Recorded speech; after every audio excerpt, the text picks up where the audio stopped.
Bonjour et bienvenue dans ce nouveau Paninicast, le podcast édition Panini qu'Aurélien et moi avons le plaisir de vous présenter depuis déjà plus d'1 an. Donc bonne année à vous et merci à toutes et à tous nos auditeurs et auditrices pour votre soutien, parce qu'on a déjà dépassé les plus de 10 000 écoutes. Comment ça va, Aurélien ? Eh ben ça va bien, bonne année à toi, bonne année à tous. Je suis ravi de vous retrouver pour un nouveau numéro du Paninicast, ça va être trop bien. Du fait du programme de décembre, on n'a pas forcément fait d'émission, et l'émission qu'on avait préparée à l'époque pour le mois de décembre pour la sortie d'Immortal Hulk était décalée donc il y a quelques semaines pour la sortie donc en janvier. Et pour l'occasion, on a décidé de revenir sur 2 sorties de décembre qui nous tenaient beaucoup à cœur, et on va également vous faire une émission qu'on va appeler poliment pré-Angoulême, parce que on se prépare physiquement et mentalement à Angoulême. Et on va commencer sans plus attendre avec les 2 titres de décembre. Et moi je vais parler d'un titre sur lequel on est déjà passé, mais quand ce sont d'excellents comics, on a toujours envie d'en reparler plusieurs fois. Là pour le coup c'est le Marvel Deluxe Sins of Sinister, donc qui s'inscrit dans la grande saga Krakoan des X-Men. Donc c'est un peu le dernier event avant la chute, avant toute la dernière période des X-Men, et c'est déjà un peu une préfiguration de la chute, parce que c'est un de leurs grands méchants, un membre de la communauté de Krakoa, faut dire aussi, mais quand même le grand méchant d'une grande partie du run, qui est Mister Sinistre, qui du coup va voir ses plans arriver à leur terme et il va gagner.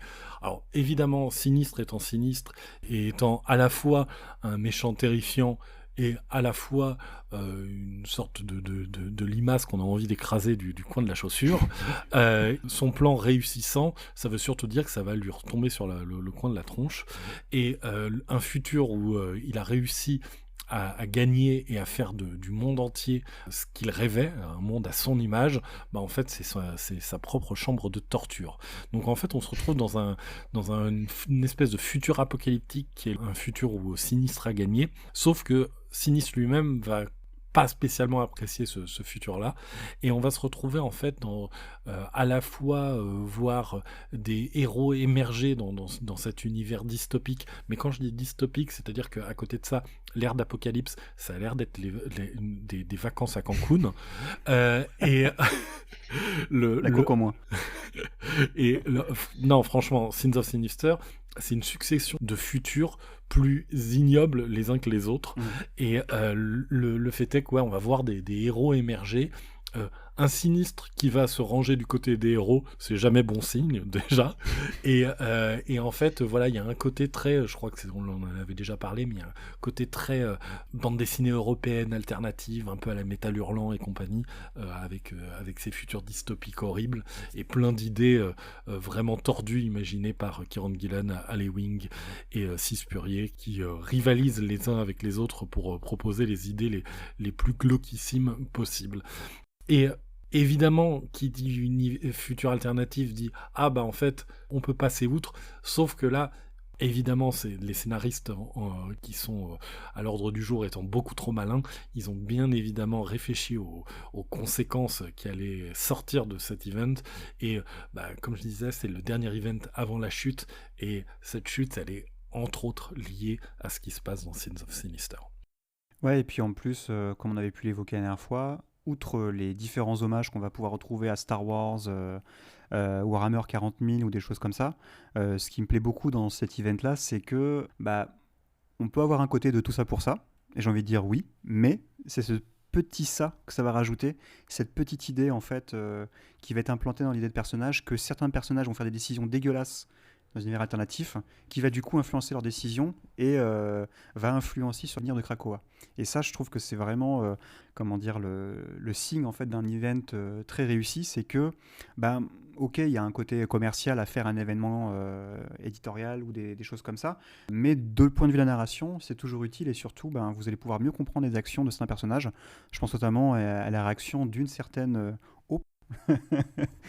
qui va voir certains de ses alliés en fait de fortune pas être finalement aussi suiveurs qu'elle ne le pensait, on va dire.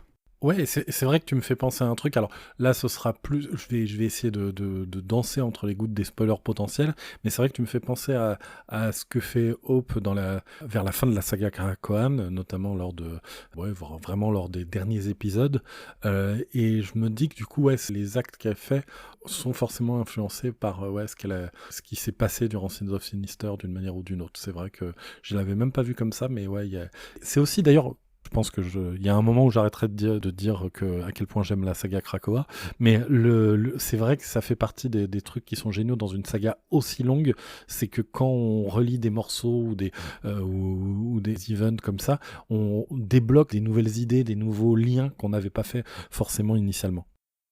Ouais. Bon, bah, comme vous l'aurez compris, pour nous, c'est un chef-d'œuvre. En tout cas, pour moi, je trouve que c'est en tout cas un des grands climax de cette ère-là. Et de mon côté, bah, je vais vous parler en fait d'un projet un peu unique parce que c'est un projet qui est propre à Panini Europe, à savoir donc le Marvel Nightmare Art of Peach Momoko. Et sous ce nom barbare, en fait, se cache une compilation des plus belles couvertures horrifiques. Parce que, comme vous le savez peut-être, Peach Momoko, en plus sa carrière en fait de comic book artiste pour les pages intérieures, elle est surtout connue avant tout pour ses couvertures.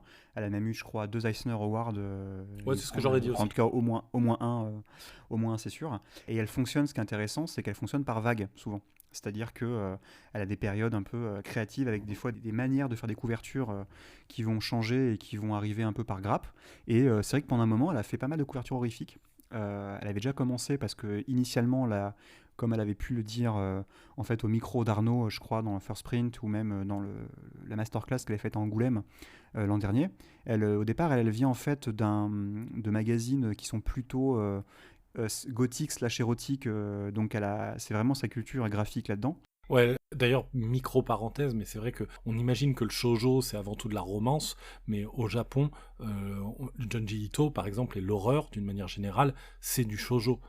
C'est considéré comme un public féminin, donc c'est pas étonnant de voir aussi des autrices d'origine japonaise s'intéresser à l'horreur aussi. Oui, et puis que Berserk, la source d'influence principale, c'est un shoujo en fait des années 70 qui se passe dans un orphelinat. Donc, c'est vrai que bon, on l'oublie suffisamment en France. Mais non, en tout cas, oui, pour revenir à Peach Momoko, elle a donc une appétence pour l'horreur et même aussi pour le body horror, parce que justement, dans des couvertures qu'elle a pu réaliser ces dernières années chez Marvel, on a pu trouver des espèces de déformations pour, je crois que c'était pour la série horrifique Spider-Man qui est dessinée par Ferreira, dont j'ai oublié le nom, où elle a fait une espèce de... Pentangling Spider-Man. Voilà, merci beaucoup. Où justement on voit ce Spider-Man déformé avec plein d'yeux d'araignée qui était vraiment en tout cas assez dégueulasse. Et en même temps aussi, bah, évidemment, des couvertures symbiotiques, des couvertures vampiriques que je trouve aussi sensuelles que, on va dire, diablement belles sur des personnages des X-Men dans Blood Hunt. Non, franchement, c'est un artbook qui nous a beaucoup plu et donc qui est une création majoritairement faite par l'équipe italienne, puisqu'en fait Peach Momoko est venu au festival de Lucca qui s'est tenu l'an dernier, en octobre, si je dis pas de bêtises.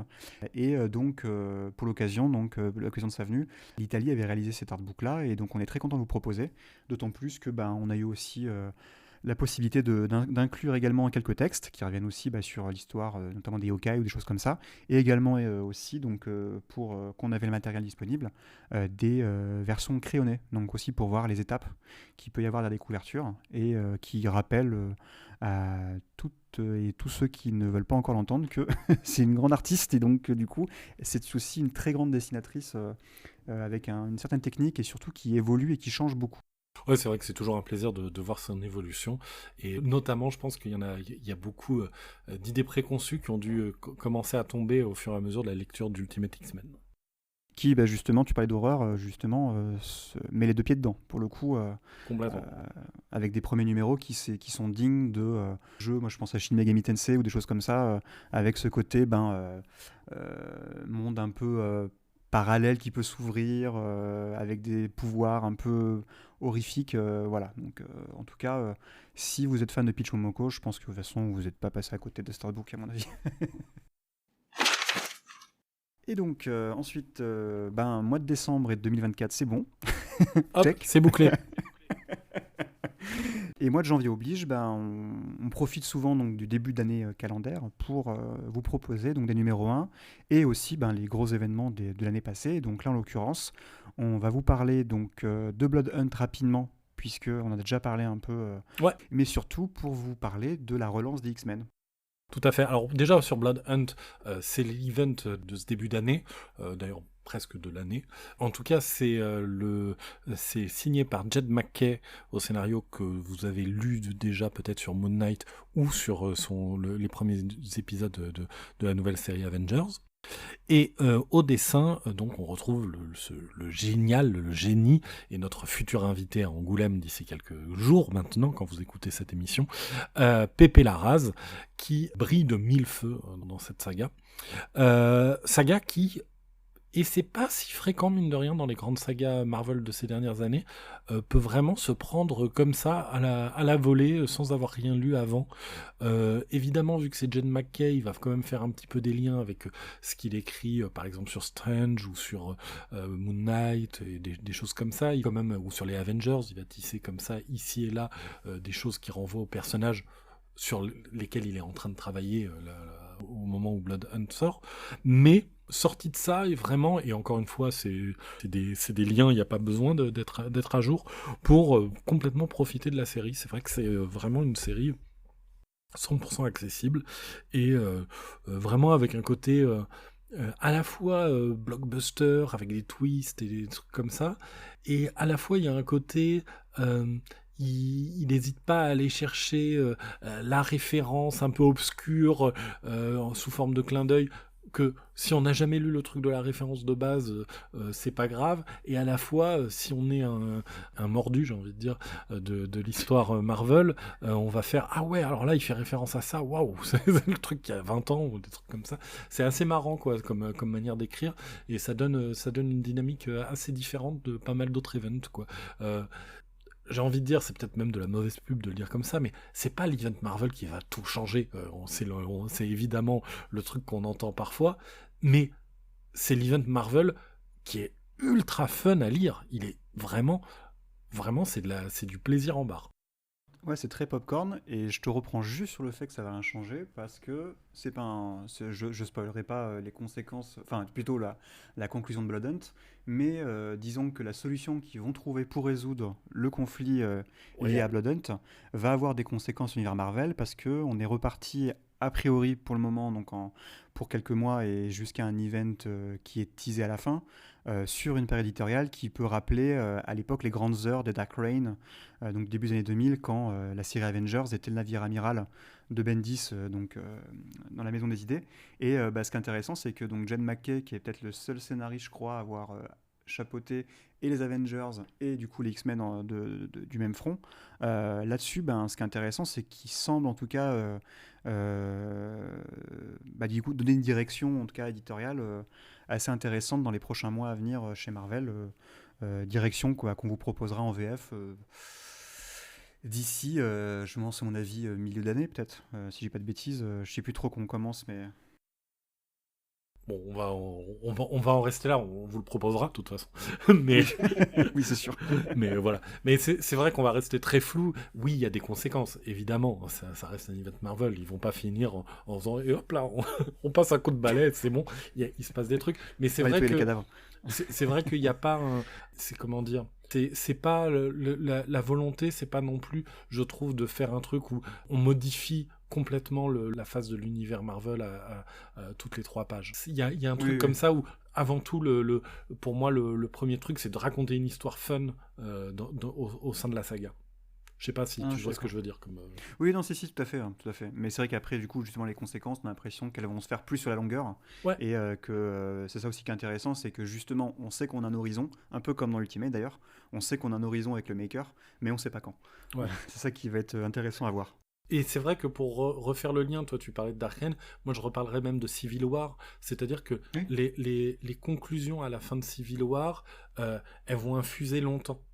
Et là, c'est peut-être moins une conclusion genre apocalyptique, genre la mort de Captain America ou un truc comme ça, comme pour Civil War, mais c'est pareil, ça va infuser longtemps. On a ce sentiment-là de « Ah ok, donc il y a tel et tel truc qui font qu'on repensera à ce qui s'est passé dans Bloodhunt pendant un long moment. Et en parlant de repenser, l'autre, on va dire, gros événement après, du coup, comme on avait pu l'évoquer avec Sin of Sinister, du coup, 4 à même 5 années du coup, de publication de Krakoa, c'est la relance des X-Men. Ouais, avec From the Ashes. Comment on traduirait ça en français Venant des cendres. Pas venant des cendres, mais, sur les cendres. Sur les cendres fumantes, quoi. En gros, on a cette image des cendres qui restent après la période Krakoa. On n'en dit pas plus pour ceux qui, par exemple, n'ont pas encore lu leur mensuel de décembre ou qui suivent en deluxe. Et vient un nouveau statu quo, quoi. Alors, éditorialement, on a pris la décision même si les séries sont moins reliées entre elles que durant la période Krakoa, on a pris la décision quand même de vous le proposer sous le même format, c'est-à-dire toutes les séries X-Men proposées dans un bimensuel, donc qui sort avec 2 numéros par mois, pour que les fans des X-Men aient accès à toutes leurs séries à un prix contenu, on va dire. Toutes les séries étant pour le coup assez variées. C'était un des choix vraiment fait par Tom Brevoort qui souhaitait vraiment que toutes les séries se différencient réellement les unes des autres.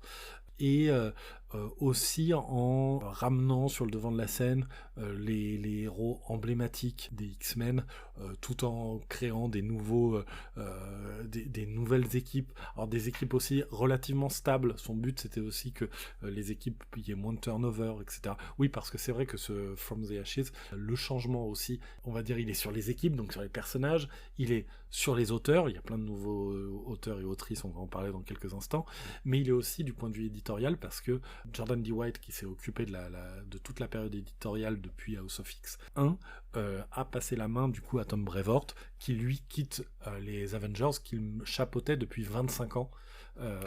Donc c'est un gros changement pour lui, et c'est vrai que c'est un gros changement du coup aussi que le principal éditeur Marvel, Tom Brevoort, c'est un peu le bras droit en fait des différents rédacteurs en chef, hein. C'était le bras droit de Quesada, c'était le bras droit d'Axel Alonso, et c'est le bras droit maintenant de C.B. Cebulski. Donc c'est quand même le plus gros éditeur de Marvel qui maintenant chapeaute les séries mutantes.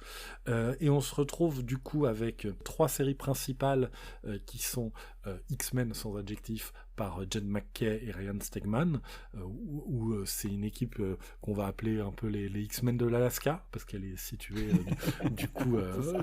non, mais c'est... En fait, c'est un peu ça. Vu que l'équipe est dirigée par Cyclope et qu'on connaît les liens de Cyclope avec l'Alaska, elle va être basée là-bas. Il va avoir l'équipe de la Nouvelle-Orléans, avec du coup on imagine bien Malicia et Gambit, et c'est une équipe, donc c'est l'équipe Uncanny X-Men signée par Gail Simone et David Marquez, excusez du peu. Et c'est une de mes séries préférées. Ouais, elle est vraiment très très très très cool.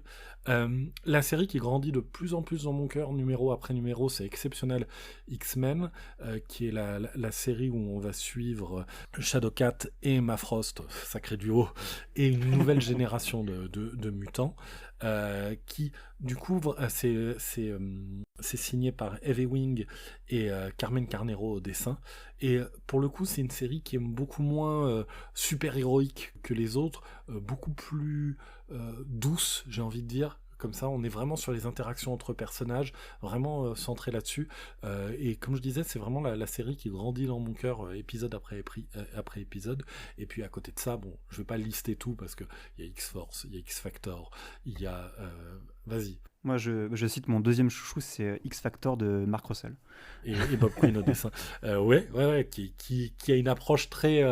Très milliganesque, on va dire, satirique, du coup, je trouve, du super-héros. Ouais, donc, c'est très grinçant, très grinçant. Il y a aussi Wolverine, une série Storm qui s'avère être vraiment de très grande qualité aussi. Bref, il y a vraiment plein de choses différentes. Alors, je vais être 100% honnête, j'ai toujours pas fait mon deuil de Krakoa. Moi, Krakoa, ça reste la période que j'ai adorée, et du coup, je suis toujours un peu dans la comparaison, et c'est moche. Alors que justement, je suis encore en deuil de ma relation avec Krakoa.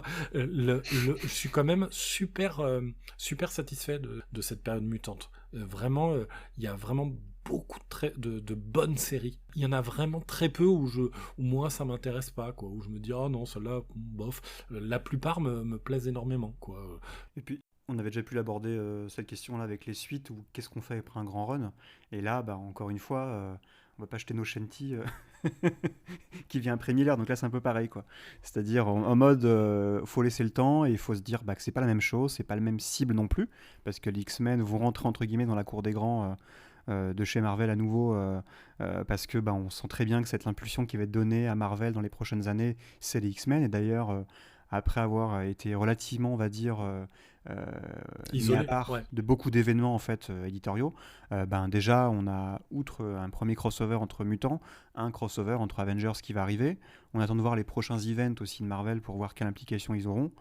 Déjà ils ont eu quelques épisodes chez dans Blood Hunt, Ouais, mais tout à fait. Bon, ça, c'est peut-être un peu plus anecdotique, mais c'est vrai que, et même tu parles du crossover avec Avengers, je vais préciser, pour l'instant, c'est un peu oui, oui. des passerelles, quoi, des épisodes qui se répondent. Bah, Jen McKay fait les deux séries, donc Ouais, c'est c'est intéressant ça. aussi pour lui, Et, quoi. et c'est vrai que il y a un côté, et on va pas spoiler, mais il y a un membre des X-Men qui n'est dans aucune équipe, qui va rejoindre les Avengers. Voilà. Et il y a toute une synergie comme ça qui est en train de se créer, justement, c'est vrai, pour les X-Men, où c'est vrai que Krakoa, un des reproches qui était fait par une partie du lectorat, c'était que ça donnait vraiment l'impression qu'ils étaient sur une île, et isolé du reste de l'univers Marvel. Et c'est un peu vrai, mais ça a toujours été un peu le cas aussi, hein. Les X-Men, c'était toujours un peu à la marge de ce qui se passait dans le reste de l'univers Marvel. Là, le but notamment de Brevoort, mais on sent que c'est une volonté de la maison d'édition, c'est que les histoires des X-Men se lient davantage au reste de l'univers Marvel, quoi. Ouais, mais en tout cas, ouais, c'est vrai que c'est un reboot qui est attachant, je trouve, pour le moment, pour la plupart des séries que j'ai pu lire. J'ai pas encore tout lu parce que j'ai déjà du retard. Parce que c'est aussi l'avantage de ces revues-là, et c'est aussi pour ça qu'on continue de vous les proposer, bah, c'est que ça vous évite des fois bah, de vous dire ah mais j'ai tel truc à acheter, tel 100%. L'avantage c'est que voilà, tout est contenu dans les numéros, vous n'avez pas à vous prendre la tête, et justement quand il y aura les premiers crossovers mutants qui arriveront, je crois que c'est vers numéro 13 ou 14 déjà, ou même dans quelques mois il me semble. Ouais, Peut-être que il y je en a, dis il y en a une même bêtise, mais, un ah plus oui, petit entre justement les deux séries, la série X-Men et Uncanny X-Men. Il y a un oui, petit effectivement. crossover entre les deux sur 6 épisodes en tout. Bah, celui-là, typiquement, bah ouais, vous pourrez le lire plus ou moins Mm. d'une traite dans le bimensuel X-Men. Et puis aussi, bah, nous, en termes tout simplement de diversité éditoriale, ça nous permet aussi de proposer dans les conditions beaucoup plus faciles des séries qui, à mon avis, n'auraient peut-être pas trouvé leur chemin en librairie non plus, quoi. Une série Magic ou une série, et encore Magic ça va, mais une série peut-être Dazzler, bon, ça Ouais, serait peut-être plus compliqué à ouais, c'est inclure, ça, quoi. c'est ça. C'est sûr que là, encore une fois, pour les fans des X-Men, c'est parfait. C'est caviar. Voilà. Après, je peux comprendre que bah, pour des lecteurs peut-être dire, moins réguliers ou plus occasionnels qui voudraient juste lire les séries principales, bon, à l'instar de ce qui s'est passé sur Krakoa, vous pouvez vous douter que si vous voulez juste les séries principales, un jour ou l'autre, vous aurez un recueil. Mais disons que c'est ce qui nous semble le plus intéressant, en tout cas comme format à proposer, pour un univers aussi relativement contenu et intéressant que les X-Men. Ouais. Et vu qu'on est en train de parler des X-Men, je sais que Émile, que tu avais envie de nous parler j'ai envie de dire d'un magnum opus, le magnifique X-Factor de Peter David. C'est ça, ouais. Ça va faire un peu Peter David Stan podcast, mais C'est vrai mais qu'on bon, a déjà voilà. pas mal parlé de Peter David dans le numéro spécial sur Hulk. Et aussi, même, on avait parlé du X-Factor, parce que je crois que c'était un de nos coups de cœur de l'année 2023, si je dis pas de bêtises, ou en tout cas, on avait parlé du premier omnibus. Ouais. Parce que donc, ce X-Factor-là, bah, comme son nom l'indique, est le tome 2, mais ça aurait pu être un tome 1, puisque, en fait, Peter David avait à l'époque pris les rênes de la série X-Factor dans les années 90 pour livrer déjà un premier run mémorable avec Larry Stroman, majoritairement au dessin, et il revient donc quelques années plus tard avec une mini-série sur Madrox, donc L'Homme Multiple, et qui va donner justement suite à un deuxième run, beaucoup plus long, puisque je crois qu'il va s'étaler sur quasiment 3 omnibus. Et là, pour l'occasion, Peter David va revenir à un ton beaucoup plus polar, puisque Madrox a ouvert en fait un bureau de détective privé, et donc on va suivre différentes enquêtes qui vont le mener dans des situations des fois un peu inconfortables, hommes multiples ou pas. Et ben justement, cette série-là, un peu en marge de l'univers à l'époque, je pense, Marvel, ben, lui permet à David de faire des histoires, moi, que j'ai trouvé incroyables. C'est-à-dire que l'homme multiple, alors j'ai pas lu énormément d'histoires avec lui sorties des X-Factor, mais je crois pas en fait qu'il y ait ce fait que le fait qu'il déclenche son pouvoir à l'homme multiple, donc en l'occurrence quand il y a un choc avec son corps, il y a un double qui est créé. Et ce que Peter David fait et va vraiment utiliser, c'est le fait qu'en fonction de la psyché, de l'état psychologique du coup dans lequel l'homme factor a utilisé son pouvoir, va générer un clone dans cet état-là. Ce qui fait que du coup, si jamais il a peur, il va créer un clone qui a peur. Donc si l'homme multiple se prend une poutre qui le paralyse et qui peut pas bouger, bah, son clone il va se barrer parce qu'il a peur. Et ça va créer des conséquences assez dingues. C'est-à-dire que, notamment, bah, des suicides, des meurtres par clones interposés, le fait aussi que du coup, il ait envoyé des clones dans le monde entier pour avoir plein de savoirs, et on ne sait pas ce qu'ils sont devenus et tout. C'est génial, quoi. C'est aussi une idée de Peter David, ça, le fait que le clone, ce qu'il a appris de son côté, quand il le réintègre, il intègre toutes les connaissances, ce qui va donner lieu à la fois à cette idée de génie justement de Madrox, de se dire bah ok, bah je me fais plein de doubles, et ils vont apprendre des trucs et je réapprends tout. Vraiment génial comme idée. Sauf que si les clones reviennent pas. Ouais. Alors, si les clones ne reviennent pas, et surtout aussi, bah, s'ils se disent que c'est eux le vrai clone, parce que, enfin le vrai original, Madrox. parce que aussi il se passe plein de trucs en fait. C'est-à-dire qu'il y a on sait jamais si le mec qu'on a en face c'est vraiment Madrox original ou pas. Et c'est génial. Enfin niveau paranoïa de lecteur, c'est déjà brillant. Après pour le reste, ben c'est pareil, on va aussi croiser donc si je ne dis pas de bêtises normalement, donc tout ce qui était l'après House of M, et donc on va avoir les conséquences de ça, avec notamment bah, une mutante qui a joué un rôle important dans House of M, pas forcément Vanda mais une autre, qui va être un peu la pitié de l'équipe, et ben ça va donner aussi pareil un ton un peu curieux, où on sait pas vraiment où ça va. Ça alterne entre comédie, drame, des scènes vraiment très très dures je trouve, et en même temps bah ouais c'est Peter David donc c'est super drôle. Enfin, c'est vraiment unique, quoi, comme ton. C'est vrai, c'est vraiment parfait. Je vais pas Enfin, employer non, souvent le terme, ouais, mais ouais, ouais. c'est vraiment parfait. Ouais, désolé de retomber là-dedans, mais c'est vrai que c'est un vrai fucking chef-d'œuvre, quoi. Enfin, moi, je découvre, toi, tu l'as défendu pendant longtemps, je sais, mais. Ouais, mais il y a un truc qui est marrant, les vieux lecteurs vont s'en rappeler et pourront confirmer. Euh, Très vieux lecteur. X Factor, non mais Oui. à l'époque j'étais d'ailleurs lecteur, mais je vais quand même dire le de majesté de Panini, quoi. On l'a proposé intégralement cette série, alors que c'est une série, comme tu l'as précisé, très longue, qui était une série secondaire, et on l'a proposé jusqu'au bout. Pourquoi ? Parce qu'elle était tellement bonne que vraiment il y avait cette volonté de pas la lâcher. Et le fait est que bon, ouais, elle a été par contre trimballée de magazine en magazine, en monster, en hors série, vraiment elle est passée par, je pense, au moins 6 ou 7 publications différentes pour arriver jusqu'au bout, mais elle est arrivée jusqu'au bout, elle a été proposée en entier, et c'est vrai que le fait de pouvoir la reproposer là en omnibus, c'est un peu inespéré, parce que c'est évidemment c'est plus compliqué de proposer une série qui est centrée sur Madrox que sur Wolverine. Ouais, non, mais c'est clair, et puis surtout que, bah, en fait, c'est justement l'intérêt du format omnibus, c'est que ça permet aussi nous de proposer comment dire, des monuments, mais dans l'ombre, comme ben, le X-Statix ou cette série X-Factor, à côté duquel il ne faut absolument pas passer. C'est-à-dire que vraiment, je trouve que si on aime bien, je trouve bah, déjà Peter David, si on aime bien les mutants, si on aime bien les concepts farfelus sur du polar ou du thriller ou tout ce qu'on veut, c'est génial, quoi. Moi j'ai envie de dire, si on aime les bonnes histoires, quoi.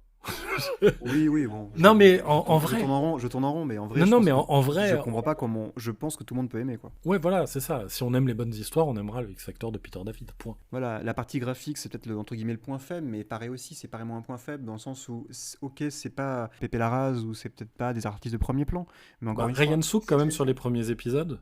Oui, oui, oui. Ce que je veux dire, c'est qu'en fait, c'est pas forcément des noms qui vont être connus du grand Oui. public, mais c'est des noms qui font le taf et qui le font bien. C'est un vrai travail de très bon artisan, en fait. Et je dis pas sans condescendance, quoi. Sans condescendance. Je dis pas avec condescendance, plutôt. Et notamment, je crois pas que ce soit soit dans le premier volume. Je crois qu'elle arrive plus tard, peut-être même que c'est dans le troisième. Mais il y a Emma Lupacchino qui fait les dessins d'une bonne partie du run à un moment, et qui est vraiment un peu Alors une révélation, bon, son nom est pas super connu non plus, mais Elle a fait Wonder Woman, je crois, dans le Infinite, il me semble. ah peut-être ouais. Mais en tout cas, elle a ce truc de faire un dessin vraiment ultra propre, ultra rassurant, j'ai envie de dire presque, qui est vraiment super chouette quoi. Ouais, donc pareil, donc un autre chef-d'œuvre qu'on vous conseille amplement. Et puis justement, parlant, on parlait de chef-d'œuvre, donc désolé, hein, on abuse du terme, c'est le début d'année, désolé, bonne résolution, tout ça, tout ça. Immortal Hulk, donc autre grosse sortie de janvier. On reviendra pas dessus puisque on a fait une émission entière dédiée à Hulk et en particulier à Immortal Hulk avec G des rubriques de G, donc là vous pouvez le trouver déjà en ligne. Également donc le Daredevil de Anno Scienti, John Romita Jr. qui paraît aussi, et on a déjà pu en parler dans l'émission consacrée à Daredevil, je crois que c'était en avril dernier. Donc là pareil vous pouvez trouver l'émission en ligne. Et également autre mention plus qu'honorable, le troisième et dernier énorme pavé en deluxe donc consacré au Venom de Donny Cates et Ryan Stegman et Iban Coelho et consorts. En fait, donc troisième volume d'une série qu'on a déjà pu aborder également et pour lequel vous pouvez trouver des chroniques, en particulier aussi une version flash qu'on a pu également réaliser à l'occasion du film qui est sorti en octobre ou novembre, je crois. Trois gros chefs-d'œuvre et du coup dont on a déjà parlé en long, en large et en travers. Donc c'est pour ça qu'on vous renvoie vers d'anciennes émissions.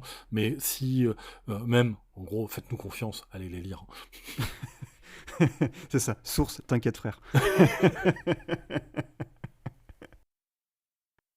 Il nous reste un titre dont Aurélien voulait absolument nous parler, malgré ma censure horrible quoi. Ouais, je voulais vous parler de la nouvelle série Deadpool, signée par Cody Ziglar et Roger Antonio. On a déjà parlé de Deadpool. Émile est pas super fan du perso.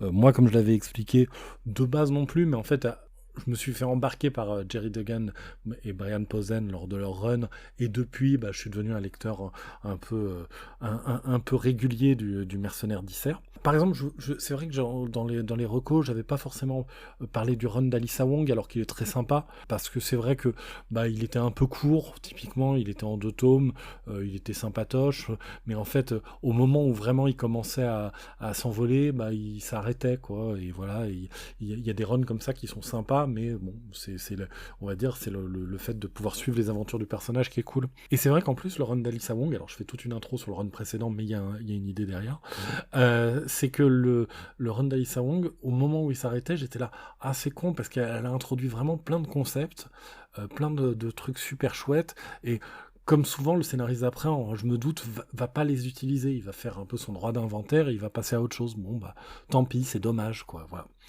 Sauf que, Cody Ziglar, quand il reprend Deadpool, il a une idée en tête, qui est, en fait, d'inscrire son run dans la grande lignée des grands runs qu'il a kiffé sur Deadpool. Et du coup, il nous fait un run sur la transmission, l'héritage. Pour ça, il utilise notamment un personnage récurrent qui était certes un petit peu allé dans le background de Deadpool, mais qui est un des personnages importants créés lors du run de Duggan et Posehn, qui est sa fille, Ellie. Du coup, il va la remettre en avant, parler d'héritage, forcément, du coup, entre lui et sa fille. Et ce qu'il va faire, en fait, c'est qu'il va aussi faire ce qui est un peu, je l'avais déjà dit plusieurs fois, mon kink en matière de bande dessinée super-héroïque, c'est-à-dire prendre un personnage solo et créer tout un casting autour de lui. Deadpool, en fait, moi je trouve qu'il fonctionne très bien justement quand il a un casting autour de lui, un casting qui en général va en avoir marre d'écouter ses blagues.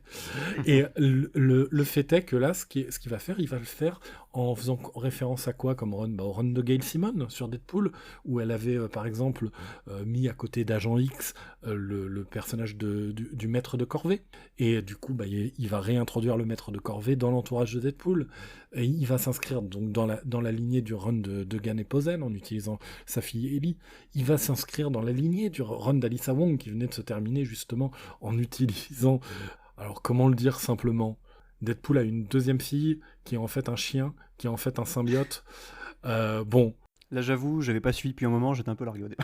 Ouais, voilà. Mais c'est pas grave, on s'en fout, il a un chien géant de symbiote qu'il le considère comme son papa. Et voilà. Et on a du coup tous ces personnages qui vont graviter autour de Deadpool et qui vont donner du relief à Deadpool, parce que au lieu d'être juste le personnage de mercenaire qui fait des blagues, etc. et tout ça, ça devient un personnage qui tisse des liens et qui a du mal à les garder parce que il sait qu'il est aussi il est dangereux, ne serait-ce que par sa propre existence, Deadpool, et qui crée du danger autour de lui. Et voilà. Et d'un coup, on va avoir plein de couches de lecture. Quand on est quelqu'un qui aime bien Deadpool, ou en tout cas certains des runs de Deadpool, bah là on retrouve tout ça.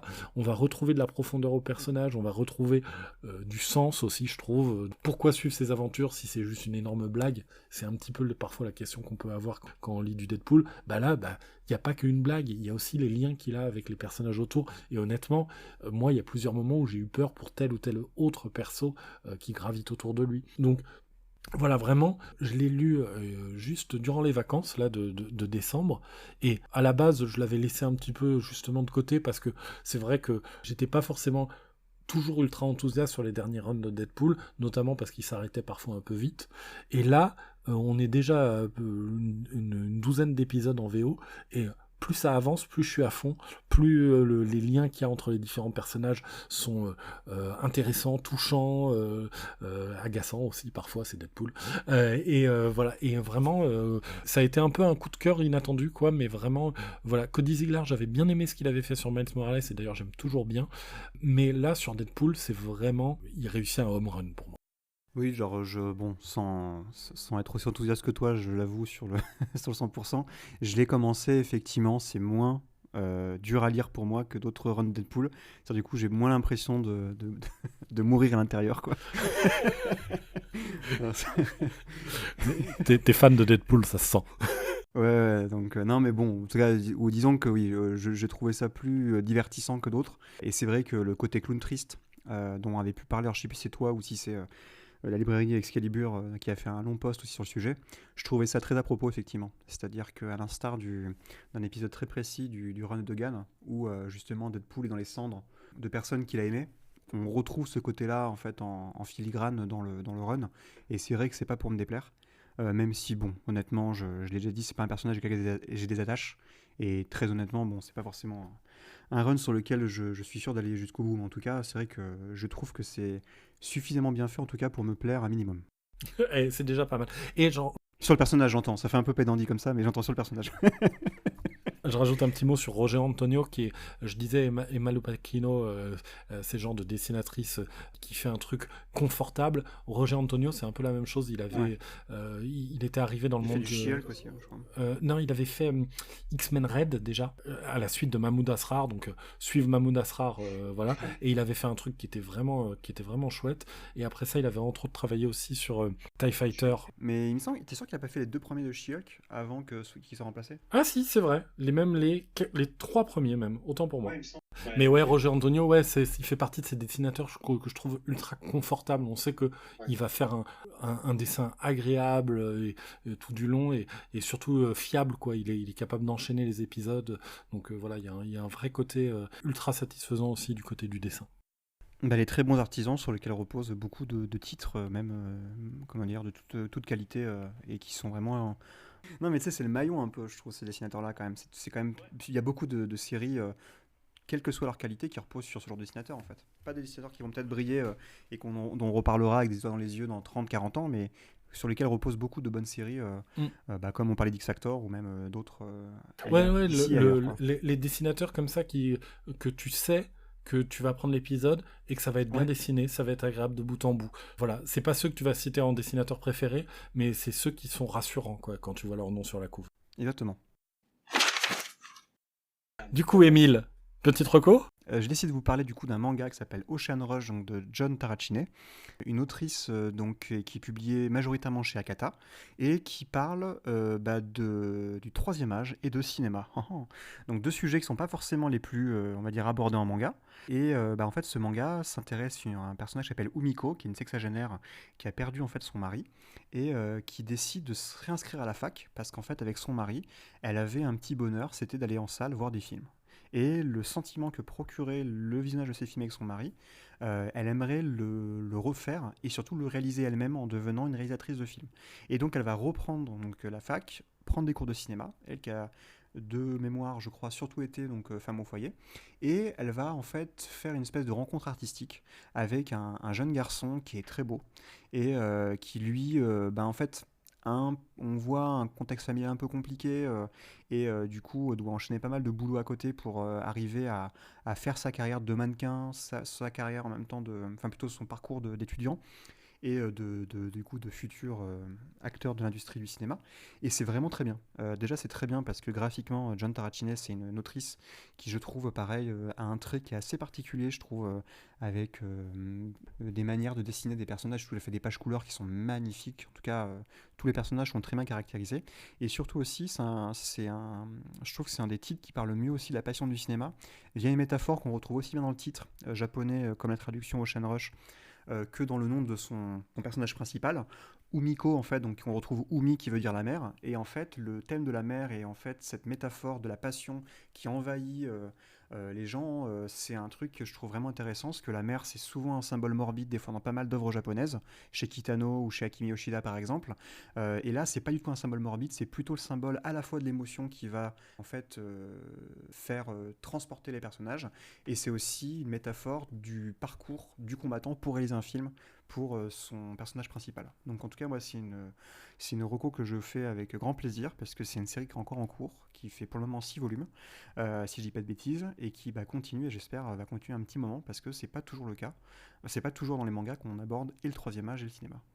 Alors moi je vais rester d'une certaine manière dans le milieu du manga, mais pour proposer et du cinéma en fait, mais pour proposer une adaptation en film donc d'un manga qui est sorti en 2024 et ça va être un petit peu corpo parce que c'est un manga qui est publié chez nous.